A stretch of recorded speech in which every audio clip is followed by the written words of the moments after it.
ಚಿದಂಬರ ನಮಸ್ತೈಸ್ತೋ ಚಿಂತಿತಾರ್ಥಪ್ರದಾಯೇ ಔದುಂಬರ ಸದಾವಾಸ ಚಿದಂಬರ ನಮೋಸ್ತುತೆ. ಕೆಂಗೇರಿ ತಟ ನಿವಾಸ ಸ್ಥಾನ ಸಚ್ಚಿದಾನಂದ ಘನಪ್ರಿಯ ರೂಪಾತ್ಮನೇ ನಮಃ. ಸದ್ಗುರು ಮಹಾರಾಜರ ಚಿದಂಬರ ಮಹಾಸ್ವಾಮಿಯ ಅಖಂಡ ಆಶೀರ್ವಾದದಿಂದ ಚಿದಂಬರ ಮಹಾಸ್ವಾಮಿಯ ಮೂರನೇ ಮಕ್ಕಳ ಕ್ಷೇತ್ರ ಮೃತ್ಯುಂಜಯ ದೀಕ್ಷಿತರ ಕ್ಷೇತ್ರವಾದಂಥ ಕರ್ಕಿಹಳ್ಳಿಯಿಂದ 25ನೇ ವರ್ಷದ ರಜತ ಮಹೋತ್ಸವ ಆಚರಿತ ಮೃತ್ಯುಂಜೇಶ್ವರ ದಿಂಡಿ ಕರ್ಕಿಹಳ್ಳಿ ಚಿದಂಬರ ಮಹಾಸ್ವಾಮಿಯ ಮೂಲ ಮಹಾಕ್ಷೇತ್ರ ಕೆಂಗೇರಿಗೆ ಇವತ್ತಿನ ದಿವಸ ಬಂದಿದೆ. ಇದೆಲ್ಲ ಗುರು ಮಹಾರಾಜರ ಒಂದು ಕೃಪಾಶೀರ್ವಾದ. 7ನೇ ಪೀಠಾಧಿಕಾರಿಗಳು ಶಂಕರ ದೀಕ್ಷಿತ ಗುರು ಮಹಾರಾಜರಿಗೆ ನಾವು ಅರ್ಕೆ ಮಾಡ್ಕೊಂಡಿದ್ದು 99ನೇ ಇಸ್ವಿ ಒಳಗೆ ಹಿಂಗೆ ಹೊಸ ದಿಂಡಿ ಇಲ್ಲಿಂದ ಚಾಲು ಮಾಡಬೇಕ್ರಿ ಅಂತ ಹೇಳಿದಾಗ ಅವ್ರು ನಮಗೆ ಆಶೀರ್ವಾದ ಪೂರ್ವಕವಾಗಿ ಹರಿಸಿದ್ರು. ಅವರೊಂದು ಆಶೀರ್ವಾದನೇ ನಮ್ಗೆ ಇಷ್ಟೆಲ್ಲ ನಡೀಲಿಕ್ಕೆ ಕಾರಣ ಇದೆ. ರಜತ ಮಹೋತ್ಸವ ಮಾಡಿದ ದಿಂಡಿ ಆ ಪ್ರಕಾರವಾಗಿ ಈಗೆಲ್ಲ ಬಹಳ ವಿಷಯ ಹೇಳಿದರು. ರಾಜಾರಾಮ್ ಮಹಾರಾಜರು ಒಂದು ಅಭಂಗದೊಳಗೆ ಹೇಳ್ತಾರೆ, ದೇಹವೇ ಕೆಂಗೇರಿ ಆತ್ಮ ಚಿದಂಬರ, ನಿರ್ಮಲ ವಿಚಾರ ಸದೋದಿತ, ಶಾಂತಿಯ ಸಾವಿತ್ರಿ ಕ್ಷಮಾ ಸರಸ್ವತಿ, ಸಮಾಧಾನ ಮೂರ್ತಿ ಚಿದಂಬರ. ಅಂಥ ಒಂದು ನನ್ನ ದೇಹನೇ ಕೆಂಗೇರಿ ಅದ, ನನ್ನ ಆತ್ಮದೊಳಗೆ ಚಿದಂಬರ ಇದ್ದಾನೆ ಅಂತ ಹೇಳಿ ರಾಜಾರಾಮ್ ಮಹಾರಾಜ್ ಹೇಳಿದರು. ಅಂಥ ಒಂದು ಸಮರ್ಪಣಾ ಭಾವದ ಭಕ್ತಿ ರಾಜಾರಾಮ್ ಮಹಾರಾಜಂತಿತ್ತು. ವಿವೇಕವನ್ಯ ವೈರಾಗ್ಯ ಶಾಂತಿಯ ನಿರ್ಮಲ ಚಿದಂಬರ ಧ್ಯಾನ ಸರ್ವಕಾಲ ಜಾಣ. ವಿವೇಕ ವೈರಾಗ್ಯಪೂರ್ವಕವಾಗಿ ಶಾಂತಿಯಿಂದ ನಿರ್ಮಲ ಮನಸ್ಸಿನಿಂದ ಚಿದಂಬರ ಧ್ಯಾನ ಸರ್ವಕಾಲ ನಮ್ಮಿಂದ ಆಗಬೇಕು. ಸದಾ ಯೋಗಾಭ್ಯಾಸ ಸಂತ ಸಹವಾಸ ಚಿದಂಬರ ದಾಸ ರಾಜಾರಾಮ.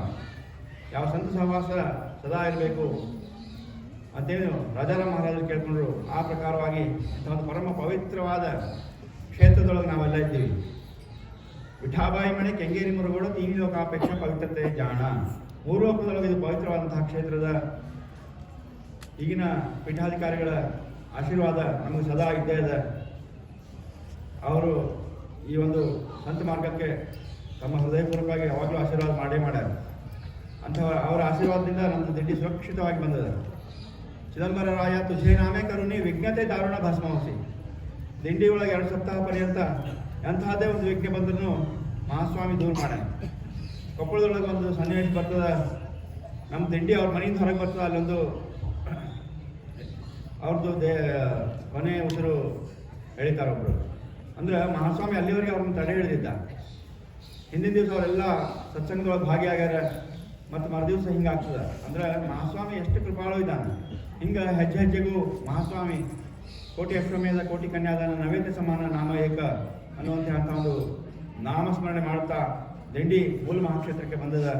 ಮೂಲ ಮಹಾಕ್ಷೇತ್ರದ ಗುರುಗಳ ಆಶೀರ್ವಾದ ನಮಗೆ ಸದಾ ಇರಲಿ ಅಂತ ಪ್ರಾರ್ಥನೆ ಮಾಡ್ತಾ ನಮ್ಮ ಜೋಳಿಗೆಯ ಸೇವಾ ಕರ್ಕಿಹಳ್ಳಿದು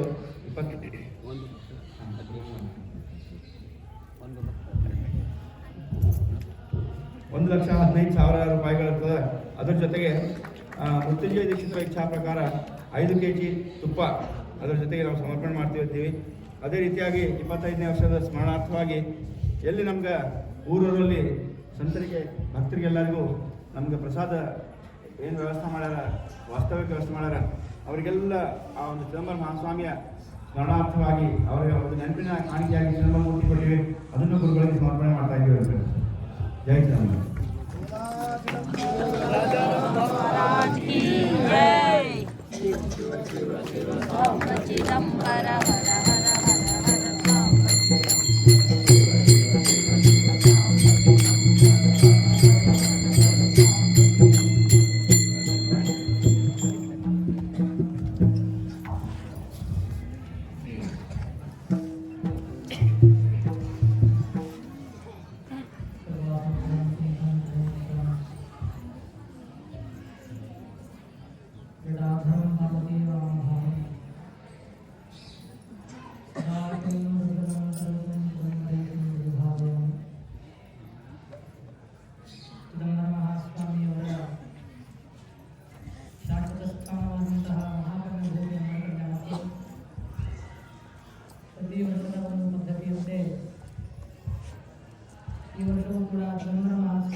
ಪ್ರತಿಯೊಂದು ಜೀವಿಯು ಜನ್ಮವನ್ನು ಪಡಿಬೇಕಾದ್ರೆ ನಾನು ಪೂರ್ವ ಜನ್ಮದಲ್ಲಿ ಮಾಡಿರುವಂತಹ ಪಾಪ ಪುಣ್ಯಗಳ ಮಿಶ್ರಣದಿಂದ ಜನ್ಮವನ್ನು ಪಡೆಯುತ್ತಾನೆ. ಕೇವಲ ಪುಣ್ಯವನ್ನು ಮಾಡಿದರೆ ದೇವಶರೀರ ಸಿಗ್ತದೆ.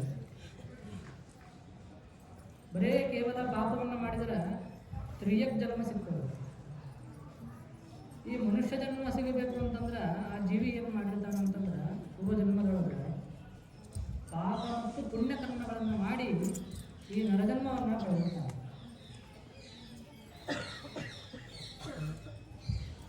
ಈ ನರಜನ್ಮ ಅನ್ನುವಂಥದ್ದು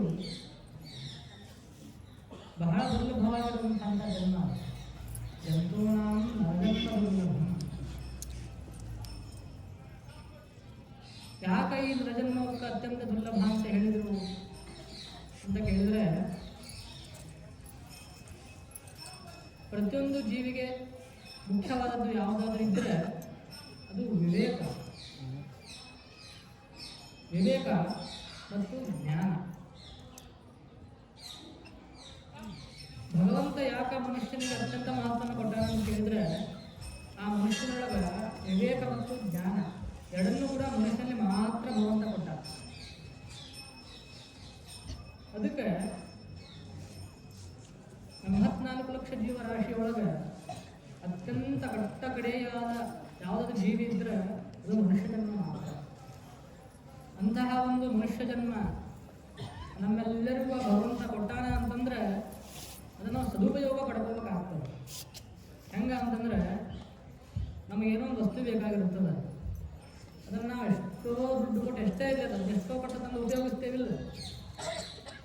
ಅದು ಹೆಂಗೆ ಉಪಯೋಗಿಸ್ತೀವಿ ನಾವು ಸರಳ ಬಿಡಂಗಿಲ್ಲ. ನಾವು ಈ ಮೊಬೈಲ್ ತೊಗೊಳ್ರಿ, ಎಷ್ಟೋ ನಮ್ಗೇನೋ ಬೇಕಾಗಿತ್ತು ಮೊಬೈಲ್ ತೊಗೊಂಡ್ವಿ, ಅದು ಬಂದು ಬೀಳ್ತಂಕ ಅದು ಮುಟ್ಲಾರ ಇರುವುದೇ ಇಲ್ಲ. ನಾವು ಸದಾ ನಮ್ಮ ಕೈಯೊಳಗೆ ಇರ್ತದೆ. ಅದು ಅಶಾಶ್ವತ ವಸ್ತು, ಅದನ್ನು ಹಿಡ್ಕೊಂಡು ಕೊಡ್ತೀವಿ. ಆದರೆ ಅದೊಂದು ಏನೂ ಪ್ರಯೋಜನ ಇಲ್ಲ. ಅದರಿಂದ ಏನಾಗ್ತದೆ, ಸಮಯ ವ್ಯರ್ಥ ಆಗ್ತದೆ. ಆದರೆ ಅದರಿಂದ ಭಗವಂತನ ಪ್ರಾಪ್ತಿ ಆಗಲಿಕ್ಕೆ ಶಕ್ಯ ಇಲ್ಲ. ಆದರೆ ಭಗವಂತನ ಪ್ರಾಪ್ತಿಯಾಗುವಂತಹ ಈ ನರಜನ್ಮವನ್ನು ವ್ಯರ್ಥ ಮಾಡ್ತಾ ಇದ್ದೀವಿ.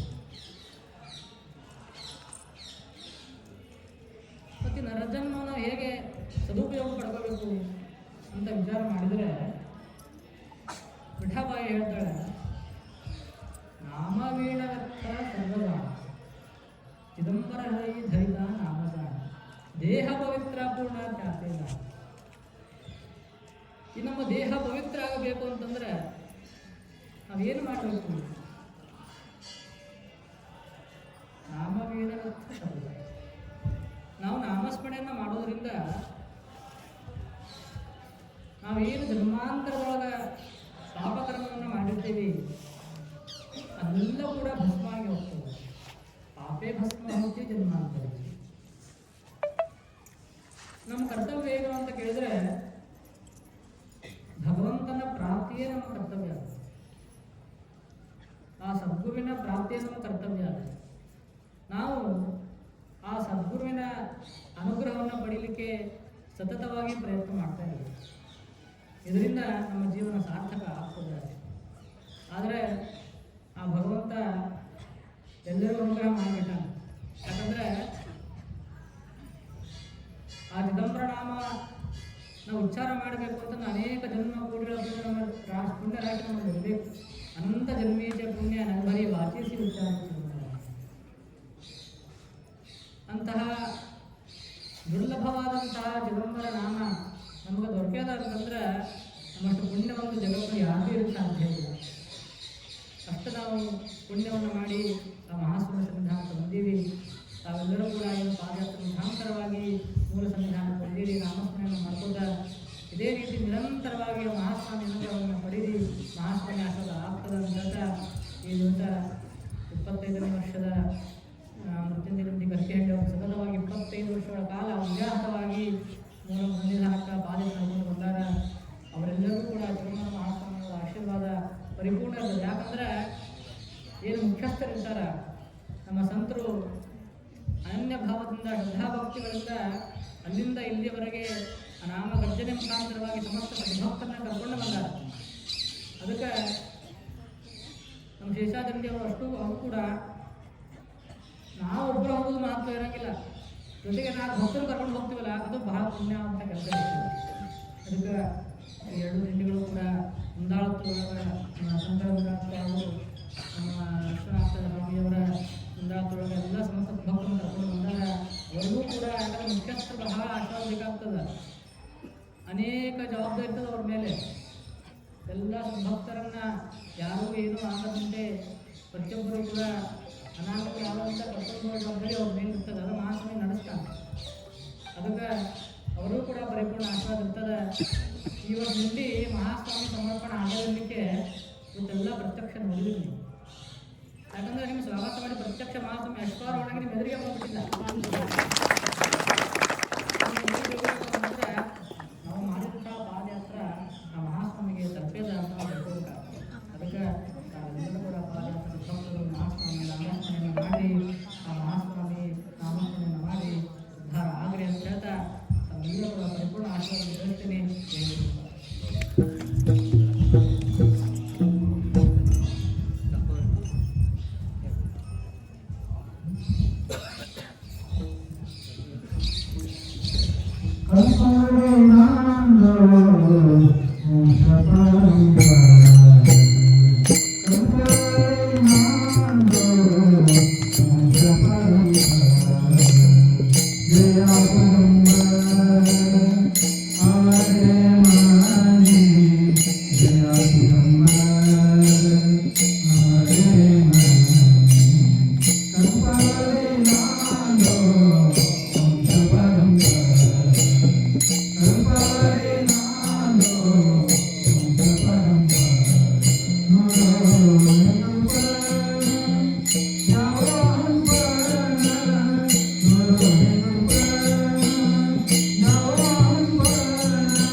ಈ ಸಾರಿ ಮೃತ್ಯುಂಜಯ ಕಟ್ಟಿಗಳ್ಳಿ ಅವರು 25ನೇ ವರ್ಷದ ಪರಿಪೂರ್ಣ ಪಾದಯಾತ್ರಾ ಸಮಾಪ್ತಿಯ ಒಂದು ಸಂದರ್ಭದಲ್ಲಿ ಮೂಲ ಮಹಾಕ್ಷೇತ್ರ ಕೆಂಗೇರಿ ಪೀಠಾಧಿಕಾರಿಗಳಿಂದ 25 ಜನರಿಗೆ ಸನ್ಮಾನ ಮಾಡುವುದಾಗಿ ಅವರು ತಿಳಿಸಿದ್ದಾರೆ.